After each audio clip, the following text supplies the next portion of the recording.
Welcome to Learning English, a daily 30-minute program from the Voice of America. I'm Ashley Thompson. And I'm Dan Novak.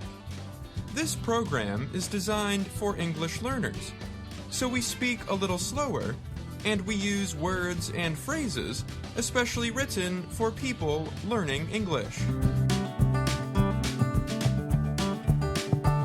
On today's program, Gregory Stockel has a story on illegal lithium mining in Nigeria. Brian Lynn explains what no-buy rules are. Later, Jill Robbins presents the everyday grammar lesson on talking about hot weather. But first, Dan Friedel and Anna Matteo report on a long-term care worker shortage. The hardest part of Hulix Wibonelli's first job in long-term care was not getting hurt. Wibonelli is from Kenya.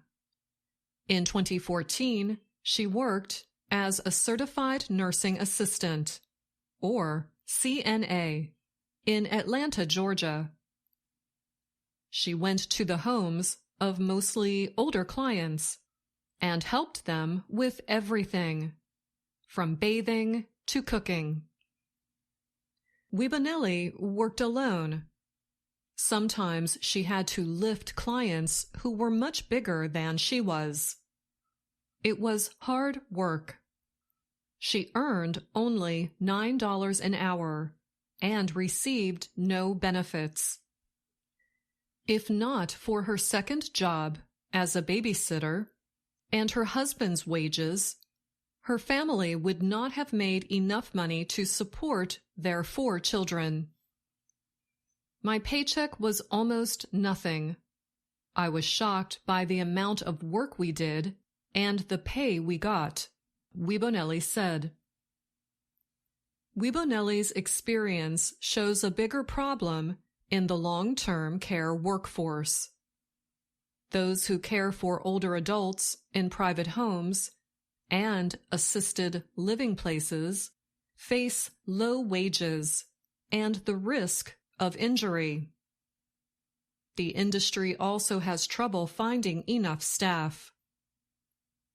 Those findings are part of an investigative report by the Associated Press and CNHI News. The need for these workers is rising as more people get older. By 2030, about 20% of the U.S. population will be 65 or older, the U.S. Census Bureau says. It's a national problem, and it's everywhere, said Dr. Stephen Crystal. He is director of the Rutgers Center for Health Services Research. The industry has dealt with worker shortages and high turnover for years. These problems got worse during the COVID-19 pandemic. Nursing care places lost many workers during the pandemic. The workforce has still not fully recovered. In March, a study of nursing home providers by the American Healthcare Association found almost all have open jobs and difficulty recruiting. Turnover is so bad at nursing homes that some lose all their employees within a year, said Alice Bonner. She is director at the Center for Innovative Care in Aging at Brown University in Rhode Island. The people who are left are working much harder, double shifts, overtime, and with temporary workers, Bonner said. Noel Kowaleski is an administrator of the Carbondale Nursing and Rehabilitation Center in Pennsylvania. She said the biggest difficulty is the lack of candidates. One nurse supervisor job at her place went unfilled for 2 years. There is no workforce coming in, Kowaleski said. They're just not out there. Workers pass on these jobs for many reasons, including low pay and a competitive labor market. Nurses, for example, can earn more money working at hospitals than nursing homes, Bonner noted. Experts expect more worker shortages as the industry grows.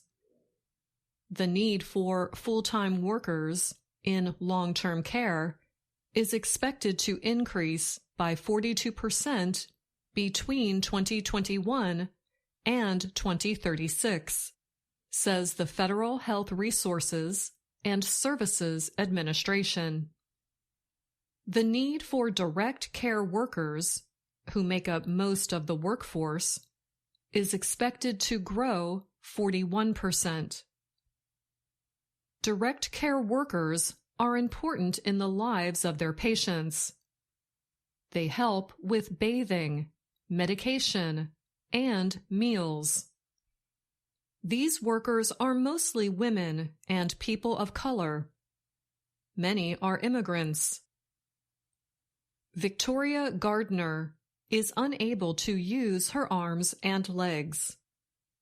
She considers her at-home caregiver to be a lifeline.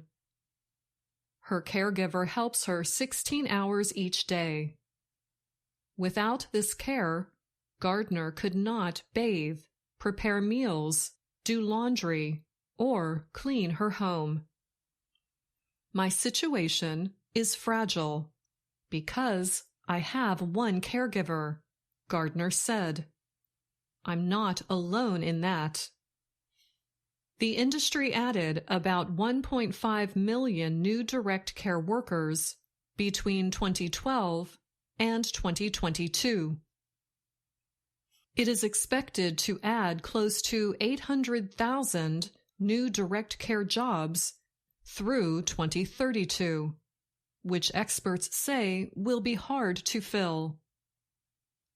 Low pay is a big reason for the worker shortages. The average yearly wage for home health and personal care aides was $33,380 in May 2023.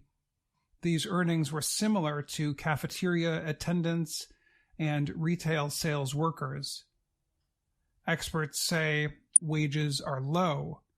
Medicaid is the main payer of long-term care services, but many experts say Medicaid reimbursement rates are too low to properly pay workers. Some states have tried to improve the workforce by requiring a percentage of providers' Medicaid reimbursements to go to direct care worker wages. Others have used money from the 2021 American Rescue Plan Act to increase wages and recruiting efforts.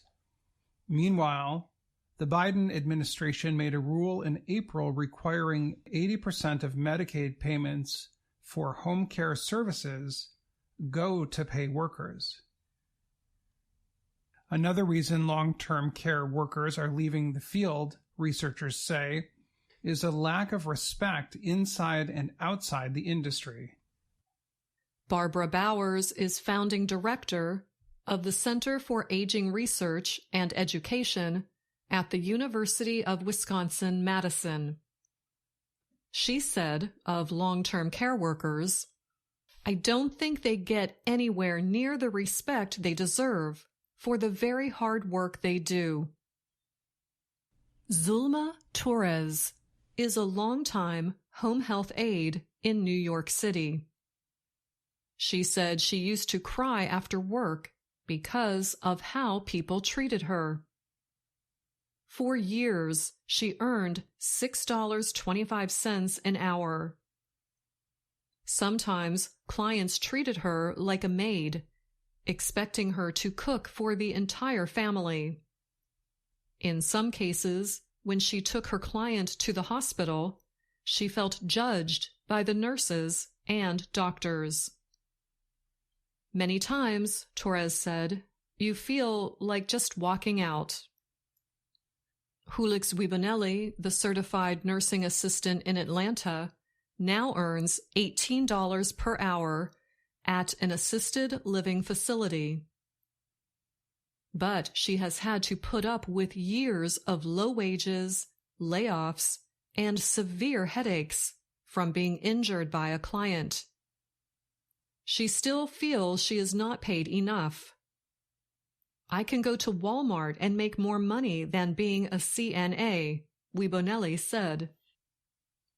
Still, even with the low pay, she plans to stay in the industry.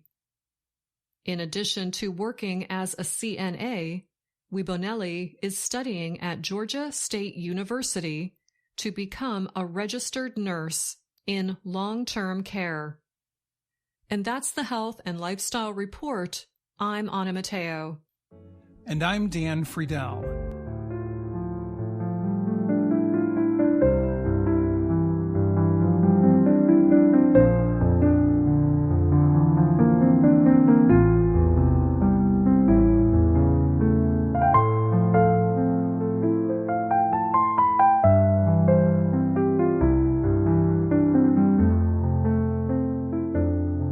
Since April, Nigeria's government has been arresting illegal miners for reportedly stealing lithium. Lithium is a metal that is used to make batteries for electric vehicles and many electronic devices. Nigeria is making an effort to regulate its mining operations. The country also aims to deal with illegal activity and to profit from its mineral resources. Demand for lithium, tin, and other minerals has increased. Illegal mines are common in the West African countries' growing mining industry. Corruption among government officials is common, and the mineral deposits are found in areas with little government presence. Officials say profits from illegal mining have helped armed militia groups in the northern part of the country. The most recent arrests took place in mid-May. A joint team of soldiers and police officers carried out a raid on a market in Kishi, in southwestern Oyo State. Local people said the market had become a center for illegal trade and lithium mined in remote areas. The 3-day operation resulted in the arrest of 32 individuals. The state government said they included 2 Chinese nationals, local workers, and mineral traders. Lithium was also seized. Jimo Bioku is from Kishi. He said there had been secretive searches for the mineral in remote places in the past year by Chinese nationals. He said the Chinese paid people to dig for the mineral and turn the market into a midway point. He added, the community was worried about the insecurity that usually follows illegal mining. He said that is why they reported it to the state government. China is the major producer of electric vehicles, or EVs, and supplies parts to other countries. China-owned companies employ mostly people leaving conflict and poor conditions in Nigeria's far north. They work in mining operations throughout the country. China's nationals and companies are often criticized for damaging the environment, exploitative labor conditions, and questionable or illegal mining.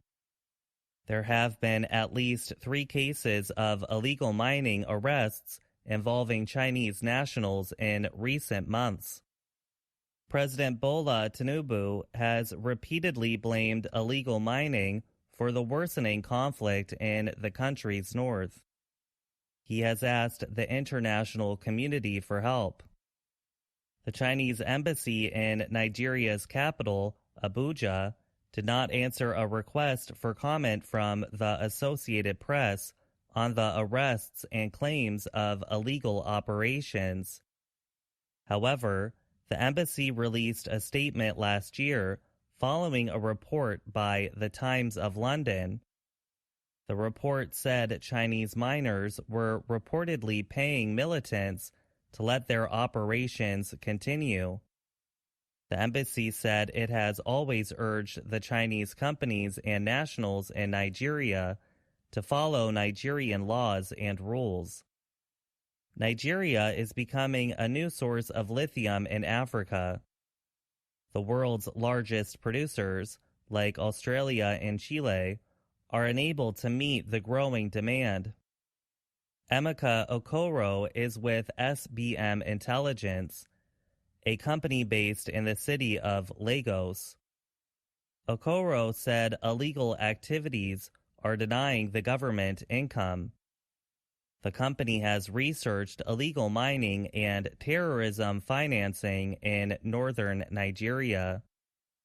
A Nigerian industry group says the government loses $9 billion from the stealing of the resource each year. The government set up a group of 2,200 law enforcement officials earlier this year to fight the losses. Before the raid in Kishi, the law enforcement group seized 2 trucks filled with lithium outside of Abuja in April. Later that month, the group raided an area in Karu in Nasarawa State near Abuja. That led to the arrest of 4 Chinese nationals and the seizure of tons of lithium. Sagun Tamori is a spokesperson for the Solid Minerals Ministry. He said those cases are now in court. On April 22nd, a federal court in the north-central area of Ilorin found 2 Chinese nationals guilty for illegal mining. The court sentenced them to a 1-year jail term or a fine. I'm Gregory Stockel.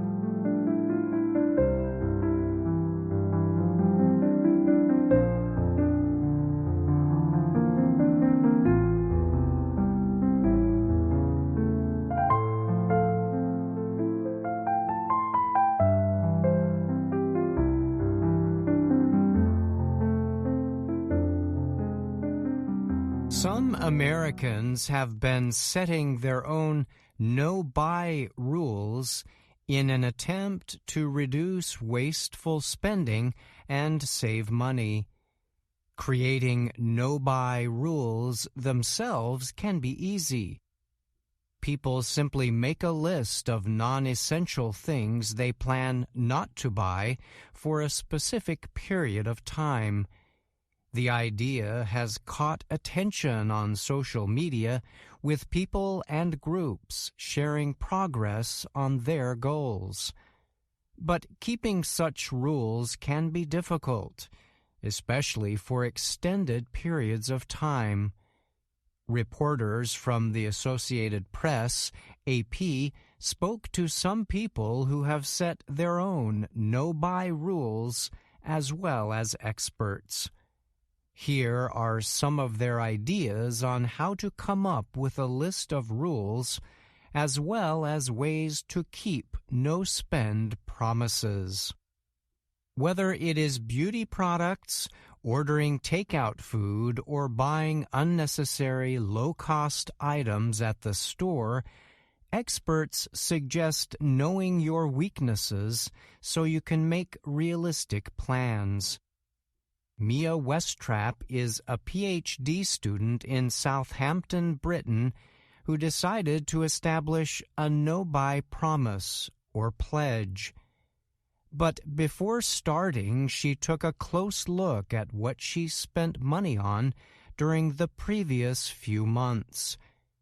Through that process, Westrap realized that unnecessary food and drinks were her big weakness. I figured out that I was spending 4 figures on just carbonated drinks and Pepsi Max, she said. Experts say one of the fun parts of no-buy rules is there are no set rules. Individuals get to choose what to include and what not to. Amia Wadsworth is a 22-year-old living in San Diego, California. She told the AP she used to love spending hours looking at clothes and interesting knickknacks at places like Target and Goodwill. But when she moved back home after finishing college, she realized how many things she had built up over the years. When I have those decluttering moments and I look through all my stuff, I was finding things that I bought and spent a lot of money on and then never ended up wearing, Wadsworth said. To keep her rules, she chose not to buy new clothing and to center most spending only on experiences involving loved ones. Wadsworth also set her rules to be on a month-to-month basis.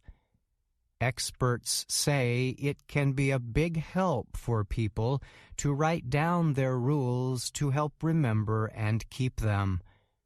However, it is also fine to slightly change some rules, if needed, during the process. Take a break before buying. When Wadsworth feels a strong desire to get something she sees on social media or at a store, she writes it down instead of immediately buying the item. At the end of each month, she then goes over the list and decides what, if anything, is worth buying. Between pop-up offers and influencers praising new products, social media can be a trigger for unnecessary shopping, said Courtney Alev. She is a financial advisor at the company Credit Karma. If someone feels they are spending too much because of long periods spent on a computer or a device, Alev says they should take a break from any services providing an urge to buy things.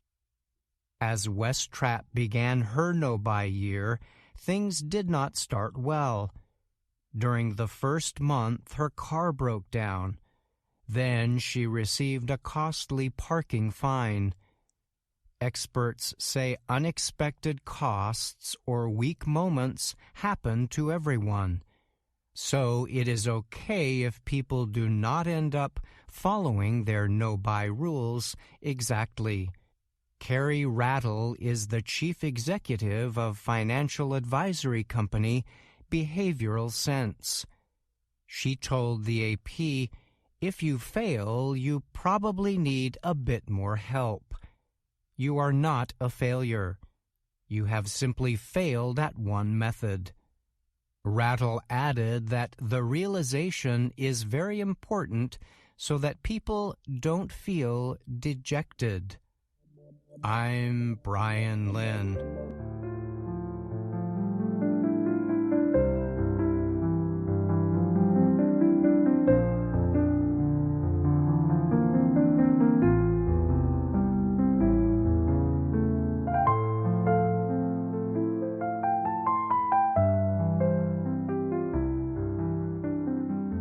In many places where our readers and listeners live, the weather is getting hotter because of the changing seasons and weather-related events. This week on Everyday Grammar, we will discuss ways to talk about hot weather in English. One common way to talk about hot weather is with phrasal verbs. A phrasal verb is a group of words that acts as a verb and is made up of a verb and a preposition, an adverb or both.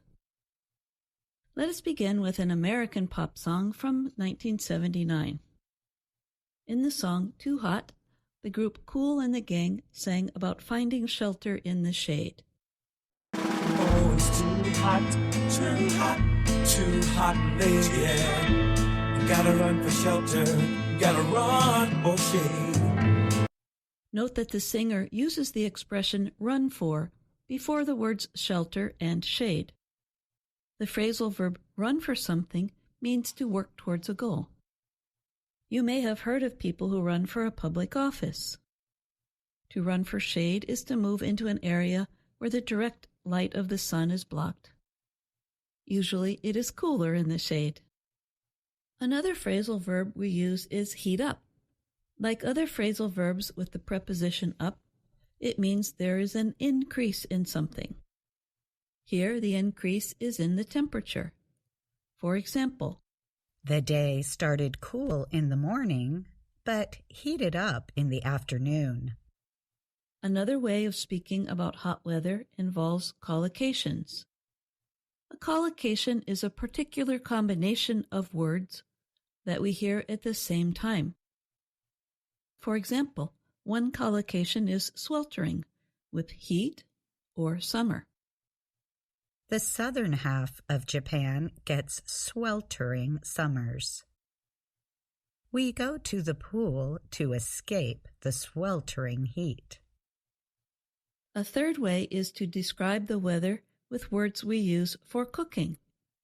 We are making a metaphor when we compare the effects of heat on us to cooking methods. To sear meat, for example, is to heat the surface quickly. We might say, he never turns on the air conditioner, even in the searing heat of summer. To scorch is to slightly burn something, so it is not surprising that we hear this word used in the summer. It's a scorcher. Let's go to the beach. Usually we talk about roasting meat or cooking it with dry heat. In that case, roast is a transitive verb that needs an object. But when we use it to say how hot we feel, it is an intransitive verb that does not need an object. For example, you can simply say, I'm roasting. Give me a cold drink. The same is true of the verb boil. Usually we boil foods like eggs, but in hot weather, we might say, I'm boiling. How about having ice cream? One last hot weather expression. It's so hot that... A common statement with this is, it's so hot that you can fry an egg on the sidewalk. How do people talk about the heat where you live? Do you use phrasal verbs, collocations, or metaphors? How about intransitive verbs? Write to us at learningenglish@voanews.com and we will share your messages in another story. And that's Everyday Grammar. I'm Jill Robbins.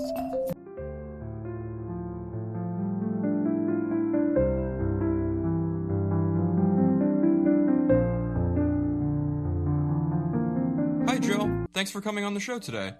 What made you think about today's everyday grammar topic? I guess that's because our local swimming pool opened at the end of May, and I was watching the weather to decide when a good time to go swimming would be. And it's been pretty warm here lately, hasn't it? Yes, we started having summer weather about a month ago. I was surprised at how many different grammar points you found in how we talk about weather. Yes, I talked about phrasal verbs and metaphors, and a comparison, but I didn't really have time to explore one of the funniest ones. When we begin a statement with, it's so hot that... Those can be funny. Can you give us some more examples? Sure, how about this one? It's so hot, chickens are laying hard-boiled eggs. I like that. Did you find any more? I sure did. It's so hot my dream house is any house in Alaska. And it's so hot that when I got home from the grocery store, my bacon was done cooking. And there's another expression, it's hotter than a ghost pepper. Hey, that's a good one, Dan. One more. Have you heard, it's so hot, the birds have to use pot holders to pull worms out of the ground? I haven't heard that one. Anyway, thanks for joining us today, Joe. My pleasure, Dan. And that's our program for today. Join us again tomorrow to keep learning English through stories from around the world. I'm Ashley Thompson. And I'm Dan Novak.